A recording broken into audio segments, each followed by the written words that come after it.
Okay, next வந்து பார்த்திங்கன்னா புத்தகத்துக்கு பின்னாடி இருக்கிற கொஷின்லாம் பார்க்கலாம். இதில் வந்து சங்க காலத்தில் பயன்படுத்தப்பட்ட எழுத்து முறை யாது அப்படின்னு பார்த்தோன்னா தமிழ் பிராமி நம்ம பார்த்துருக்கோம்.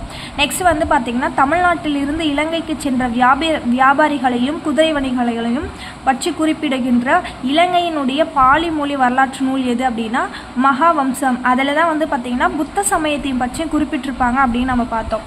நெக்ஸ்ட்டு வந்து காடாக இருந்த இடங்களை வேளாண் நிலங்களாக மாற்றுதல், நீர்ப்பாசன வசதிகளை மேம்படுத்துதல் ஆகிய பெருமைகளுக்கு உரிய சோழ அரசன் யார் அப்படின்னா கரிகாலன். சேரர்களை பற்றி குறிப்பிடும் கல்வெட்டு எதுனா புகழூர்.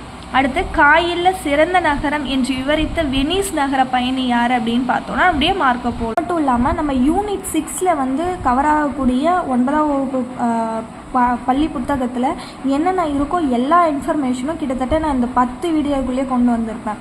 நெக்ஸ்ட்டு வந்து பார்த்தோன்னா நம்ம 8th புத்தகம் வந்து எல்லா வீடியோவும் வந்துடும். ஓகேவா, நோட் பண்ணிக்கோங்க.